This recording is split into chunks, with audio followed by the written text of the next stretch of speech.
images, images, images.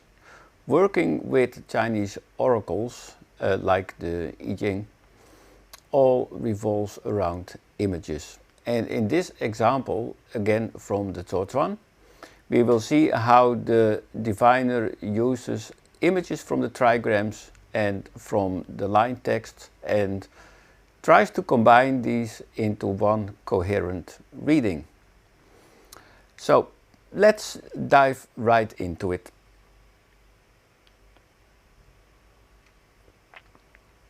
And this is again from Stephen Durand and his colleagues' translation of the Zuochuan. You probably will not understand the complete context here, but I don't think that is really necessary for the understanding of the divination itself. So let's see what we have here. Lord Li of Chen was born of a woman from Cai. That is why the Cai leaders killed Wu Fu and established him as ruler. Lord Li of Chen, that is. He then fathered Jing Zhong. When Jing Zhong was young, there was a Zhao scribe who obtained an audience with the prince of Chen to show him the Zhao changes, which is the Zhao Yi. The prince of Chen had him divine by milfoil about Jing Zhong. And this is something that I already find quite interesting, and this is something that you will see with many early divination examples, that no explicit question is being mentioned. A situation is described and then it says, well, then we consulted the oracle about it. And here it doesn't really say what the Prince of Chen wants to know about Jing Zhong. It simply says, well, the scribe divined about Jing Zhong, but if we don't know if the prince wants to know about the Jing Zhong's future or about his current situation, or if it's related to some medical issue. We don't know. Only when we read the interpretation from the scribe, then we can see what the prince probably wanted to know. Or the scribe is simply telling him what he is seeing in the answer from the oracle. So it seems that the question wasn't considered really important because in none of the cases is a question explicitly mentioned. At the most, a statement is being addressed to the oracle, and that's it. But this case, just as many cases, doesn't really contain either a statement or a question.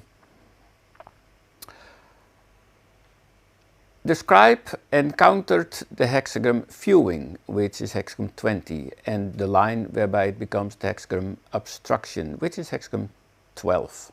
We go from hexagram 20 to hexagram 12. And the scribe declared, it says, fewing extends to the glory of the domain, so he is honored as a guest of the king. This boy, I predict, will replace the Chen leaders and possess the domain, and if it is not here, it will be in another domain. And if not he, then it will be his descendant. And the first time when I read this interpretation, I thought, well, that's not really convincing, such a translation, interpretation. I mean, if it's not him, then it's someone else. And if it's not here, well, then it's probably there. It doesn't really sound like a very good prediction to me. It's like if someone, a woman is going to a fortune teller and is asking the fortune teller, am I going to marry Mark? And the fortune teller says, well, if you're not going to marry Mark, well, then you will marry someone else. And if it's not in this church, well, then it's probably in another church. I mean, that's not the kind of advice that you expect to hear from an experienced fortune teller, I think. But the scribe here is going to explain why he says what he says. And that is something that is always important. You don't only make a prediction, but you also tell on what kind of information you based your interpretation. And that is what we will see in the next few paragraphs. Oh, by the way, did I already press this button?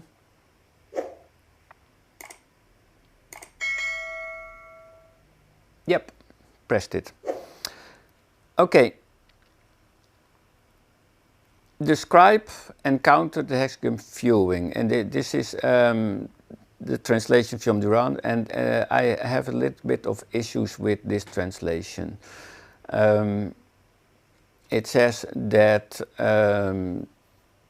the line whereby it becomes the hexagram obstruction and declared, it says viewing extends to the glory of the domain, so he is honored as a guest of the king. This line is the translation from this part, which is actually the line text of the fourth line. And this idea of extends to and this idea of so he is, these words, they aren't really in the Chinese original.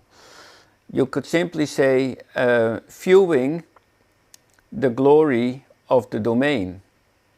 And this part, which we will talk about later, means actually something completely different than so he is. But the translators of the Zhuochuan, they mentioned that they based their Yijing translation on the translation of Richard Lin.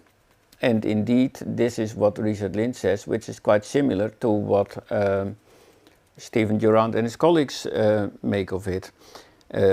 Richard Lin says, here one viewing extends to the glory of the state, so it is fitting therefore that this one be guest to the king. And that is almost similar to Durand's translation. But, you know, this isn't how a diviner would read the Chinese text, with all these extra words added to it. And this shows that this line is being translated by someone who isn't really experienced in divination and how divination texts speak to you. Adding all these words that aren't in the Chinese original, many translators who aren't familiar with the Yijing, they often do that. We see that with James Legge, who really added a lot of words to his translation which wasn't really necessary as far as I'm concerned. And Richard Lin is doing the same, and we see that in other parts of his translation as well, that he struggles to find meaning in the text of the Yijing. And there are certain parts in his translation, which is translation of Wang Bi's commentary, you can see that he at several places doesn't really understand what he is translating and what it's all about. And because Stephen Durand and his colleagues, they used Richard Lin's translation, their translation of this line text is also, well, not the best translation as far as I'm concerned. So that phrase Li Yong here, that actually is a combination of characters that we find in several divination texts, and Edward Shaughnessy talks about this in his latest book, The Origin and Early Development of the Tao Changes, which you can download on the website from the publisher for free. If you search for the title, I'm sure you will find it. It's definitely a book you should read if you're interested in the early history of the Zhao Yi. And Ed is saying, that these phrases of advice for which it is beneficial or not beneficial to do something, because that is what Yijing actually means, beneficial to do something. We see that in other types of divination texts from ancient China, like for instance in the Sweiguti Day books, which talk about auspicious days and inauspicious dates, and what kind of action is good to do on a certain day and which is action is bad on a certain day. And it uses the phrase Li Yi, and Ed says about that these beneficial phrases are very reminiscent of the Zhao changes, the Zhao Yi, though they regularly transform the archaic Yijing, beneficial herewith, of the changes, to the more modern Li Yi, beneficial to use. So this whole idea of so he is, it means that it is beneficial to be a guest of the king. And that more literal translation doesn't really clash with the interpretation of this scribe. And the scribe continues with saying that glory is something far off and shines from another source. And he is talking about this character from line, that character there, from line 4 of hexagram 20. And Guang actually refers to things that emit light, things that are able to shine on something else. Or as the Hanyu Datsujian dictionary says, it says that Guang generally refers to something that shines on an object and allows people to see it. For instance, sunlight, lamp light, laser light, etc. You can see that this is a modern dictionary. That is electromagnetic waves that human vision can perceive. It also includes invisible infrared and ultraviolet rays. So that's the main meaning of this character Guang. It refers to something that emits light from a distance. But it also refers to heavenly bodies like the sun, the moon and stars that emit light. And the other meaning that we have is that of glory, and another definition which can also be translated as glory is found there. But in general you can say that Guang refers to light coming towards you or the subject. It does not refer to light or glory, if you want, emitted by you or the subject. So it is something that is from far away and emitting light. And that is what this scribe is just actually saying here, that glory or these light rays, you could say, is something far off and shines from another source. So it's from somewhere else. And then he says that in the translation of Durand, pure yin is the earth, compliance is the wind, and pure yang is heaven. And this translation, the way this line is translated, actually makes it more difficult to see that the scribe is talking about trigrams, because these three characters here are nothing else but names or labels of the trigrams. And when you see these characters, then you know that the author is referring to trigrams, to the trigram images. So that is why I would personally never translate these characters, because that might give the wrong idea about the meaning of the text.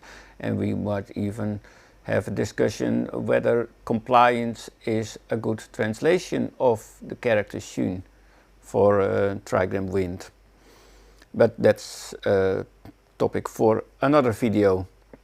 So my preferred translation would be to not to translate these characters, but give the trigram images and saying that Kun is the earth, Xun is the wind, and Chen is heaven. By doing so, then you can see that the author is referencing the trigrams, and he's doing that because he's going to use these trigrams in the next few lines. So he's more or less setting the stage for the rest of his interpretation. And the next line, it says in Durand's translation, when wind becomes heaven and it is above earth, it is mountain. But there is no when in the Chinese original, so I would remove that word from the translation. A more literal translation, the text in purple, would be wind becoming heaven on the earth, mountains or mountain. I prefer the plural because they had more than one mountain in China. And this is a sentence that a lot of scholars and researchers actually struggled with, because when wind becomes heaven and it is above earth, it is mountain, or in my translation, wind becoming heaven on the earth or above the earth, that's also a good translation. Mountains, where are these mountains? And there are several explanations for this idea of mountains. Why does the scribe refer to mountains when there aren't really any mountains in this hexagram? It's also, there are no mountains mentioned in the text. So one example that you might sometimes see is that they say, well, this whole hexagram is actually a large mountain. You can see in it the shape of a mountain, with the top line, top two lines being the top of the mountain, and inside the mountain it's just hollow. And what they also say is that if you combine these two lines to one line and these two yin lines to one yin line, and the same goes for this one, then you get actually the trigram mountain. So that is one explanation that you might read in books that talk about this line. But to me that doesn't really make sense, because that doesn't fit the context of this specific sentence. It says wind becoming heaven on the earth, mountains. It is talking about the trigrams, the trigram wind on top, and trigram heaven to which it changes, and trigram earth here and here. It's talking about trigrams, and when you look at the whole hexagram, then you are ignoring this idea of the trigrams. So I don't think that this is what the author, the scribe of Zhao, had in mind. Another way of reasoning, and another explanation, which you will find most of the time, has to do with nuclear trigrams. And Richard Rudd says in his commentary to this case from the Zhuozuan, he says that the diviner evokes the constituent trigrams as they correspond to natural features. Yes. Like saying that trigram wind and trigram heaven, etc. These are the natural features. Yang Bo-jun suggests that the idea of mountains in hexagram 12 refers to the nuclear trigram of lines 3 and 5. But Gao Gang disagrees. So what Yang Bo-jun is saying, well, this, the scribe is talking about mountain because we have trigram mountain here.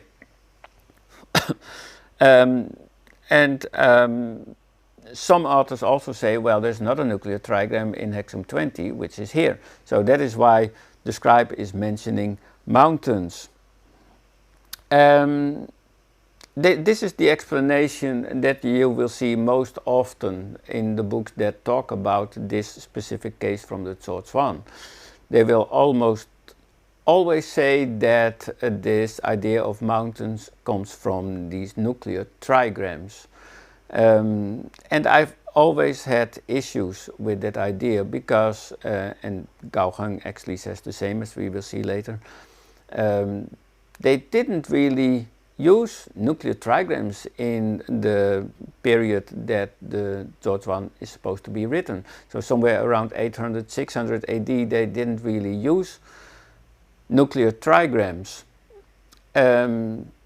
So it also seems weird to refer to mountains as a very important topic in the interpretation when it's just a nuclear trigram, and often when a certain part of the answer is being addressed, they often say where it is to be found. So if the fortune teller would refer to the nuclear trigram, I expect him to explicitly say that it's a mountain that is being found here in this hexagram in line 2, 3 or 4 in hexagram 12, or 3, 4 and 5 in hexagram 20.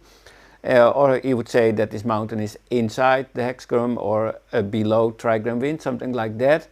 He wouldn't just say that wind becoming heaven on the earth, mountains. It also, in this context, it doesn't make sense to read it as a nuclear trigram, because wind becoming heaven on earth, that doesn't really involve a nuclear trigram. So personally, I don't really agree with that reading, but it is the reading that you will find in most books. Well, Richard Rudd says that Gao Heng disagrees. That might give the idea that Gao Heng disagrees with Yang Bo-jun. But that is not really the case. Gao Heng disagrees with this idea that mountains are being found in nuclear trigrams. This idea of nuclear trigrams, that is the foundation for the scribe's usage of mountains. But if we look at what Yang Bo-jun actually says, then this is from Yang Bo-jun's commentary to the Zhuozhuan. Then we see that he talks about this idea from hexagram 12 with the second to fourth line, which are the Huti, the nuclear trigrams that make trigram Gun, and Gun means mountains. Therefore, the text talks about mountains. So this is where Yang Bo-jun talks about these nuclear trigrams. But what he immediately after that does is he is referencing Gao Heng and Gao Heng's idea of the origin of these mountains.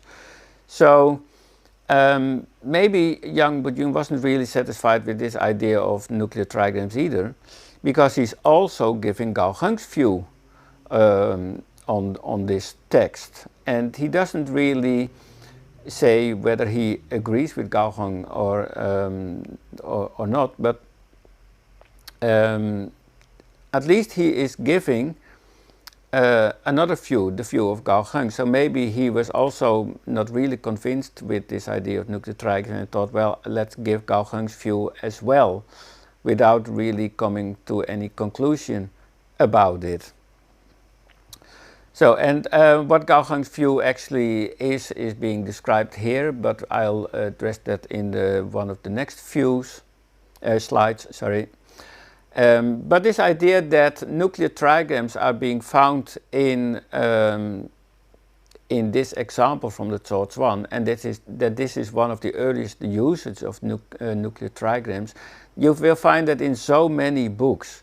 Like, for instance, in this commentary to Jingfang Zhijuan, where this the author is also using this example from the Zhuochuan. And he says that this example uses Guti, the nuclear trigrams, and that is one of the earliest examples of the usage of nuclear trigrams. So this author also believes that this case proves that nuclear trigrams were being used really early in the history of the Zhaoyi. But that even goes for a famous author like Liu Dajun, who is one of China's foremost experts on the Yijing. He even puts it a little bit stronger, because here he says that he again refers to hexagon 12 and the nuclear trigram. He says that from this, what we see here from this point, this very important thing can be concluded, that in the spring and autumn periods, the people were already analyzing the hexagonal trigram images and using these for their interpretation. And it shows that the nuclear trigrams were used very early. It's evidently that nuclear trigrams originated a long time ago. So in the early days of the Yijing usage. So, and don't forget the exclamation mark. So Liu Dajun is also convinced that this example talks about nuclear trigrams. And as I said, I was never really convinced. So let's look at Gao Heng's alternative explanation. Because Gao Heng also wondered, why does the text talk about mountains? And he refers to Du Yu's work, who lived from 220 to 221. And Du Yu also talks about nuclear trigram gun. So Du Yu was one of the first scholars to explain this idea of mountain as being based on this idea of nuclear trigrams. But Gao Heng says that this usage of nuclear trigrams in the Zhuochuan as well as in the Guoyu, that doesn't really show. We don't really have examples that explicitly show the usage of nuclear trigrams. So he says you can't really be sure if that is the if they used nuclear trigrams at that time. We don't have other examples that talk about nuclear trigrams, so he offers a different explanation, which I personally find far more convincing. He's referencing the Shokwa chapter from the 10 Wings, and in the Shokwa it says that trigram wind is Gao, means something high, something tall. And this is something that you can find in Shokwa. It is one of the associations of trigram wind, and trigram heaven is has as an association something round or surrounding. So Gao Heng continues saying that on the earth we have trigram wind, which is something high, which is high or tall, and we have Chen, which is surrounding. That's what he actually says here. It's high and surrounding. The image of Xiang, the image of something high and surrounding, or something round. And that gives the idea of a mountain on the earth. That is why the text says wind or becoming heaven on earth, that is mountain. In Gao Heng's view, the scribe is using these very basic associations from the trigrams. Something high, something that is tall and is also round or surrounding. And that gives the scribe this idea of mountains. And this is the kind of image thinking that you will see in many examples of early Yijing divination, that they used images, they used these associations from the trigrams and they expanded on it and added another image to that. They combined it into one image. And that is what I personally liked about what Du Yu is actually saying here. I'm sorry, Yang Bo-jun, I should say Yang Bo-jun, because he says that the diviner here is linking and combining these images of earth, wind and heaven, combining these into one image. And I think that is how image thinking works. You're not just working with separate images, you're trying to link these together into one coherent picture that you will use for your interpretation. And that is what we will see with the rest of the interpretation from this scribe, is that he uses this idea of mountain, even though mountain isn't really explicitly mentioned in the hexagram or in the text. So this is what Gao Heng offers as an explanation, and this kind of image thinking, I find that far more convincing than this idea of nuclear trigrams. Another author who follows the same approach is Zhang Ming in his study of spring and autumn Yijing study. And he's also referring to these ideas from the Shogwa, where it says that trigram wind is something high. But he also says the trigram heaven, this trigram Chen means heaven. And heaven also means these heavenly bodies like the sun, the moon and the stars, which is the reason why the text has this image of Guang, something that radiates, something that shines on something else. So Zhang Ming is also trying to use the trigrams to explain the text. I'm not really convinced about that, but that is something that you will see in many books. So Zhang Ming is following the same kind of reasoning as Gao Heng. We have these associations from the Shogwa. We have trigram Xun referring to something high. He's also using this idea of heaven. So maybe it is something high that is reaching out to heaven, which gives this idea of mountains. And this idea of mountain is something that the interpreter will use in the rest of his interpretation. He says, possessing the resources of a mountain, he is illuminated with the glory of heaven. In this way he looms above the earth.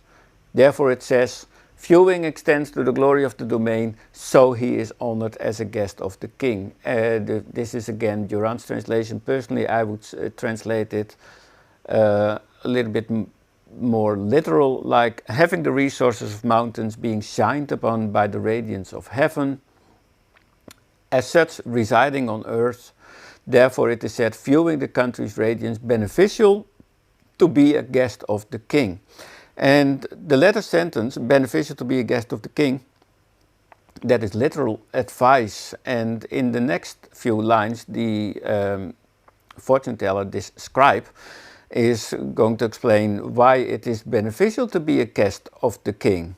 He says, in the king's courtyard, gifts are displayed by the hundreds, and they are presented as gifts with jades and silk. The lovely things of heaven and earth are all supplied there. Therefore it says he is honored as the guest of the king. Well, personally I would say it's beneficial to be, well, whatever, I already said that. Still, there is viewing here. And that is why I said it might be with his descendants. So this idea of viewing actually is connected to this idea of Guang, that you can only view something that is radiates light, that's from a distance which is far away. And here the fortune teller relates it to something that is far away in time. He relates it to the descendants of Yijing. The wind moves and strikes. Personally, I don't like that word strikes. I would rather translate it as touches. The wind moves and touches the earth. And that is why I said that it might be in another domain. So this idea of wind, which is moving and is also giving this idea of traveling, that is what is being used, as well as this idea of guang, from something that is shining light from far away. He is using that to explain his interpretation of another domain. If it is in another domain, it surely will be one of the Yang clan name. The Yang are the descendants of grand peaks. And these are it's a name of mountains. Mountain peaks are mates of heaven. Among things there cannot be two of equal greatness. As Chen declines, I expect this one will flourish. As you can see in this example, the scribe is using this idea of mountain, which he got from the trigrams, and he's expanding on the images from the trigrams, turning that into a new image which he links to something very practical, something that can be found in the current situation, namely this Yang clan, who are descendants of grand peaks, mountains. And he's using that for his interpretation. And I think that is, at least that is what it is to me, the most important lesson of this case, that images shouldn't be considered on their own. If you're using the images from the Zhaoyi, then you should try to combine these into one coherent picture that you will use for your own interpretation. And it also shows how creative you can be when you work with images, and that one image can evoke another image. And well, that is what working with the Yijing is all about. Images, images, images. Well, I hope you liked this case and the way I presented it. If you have any questions about it or comments, please let me know in the comment section below. And well, I hope to see you in the next case. Thank you. Bye.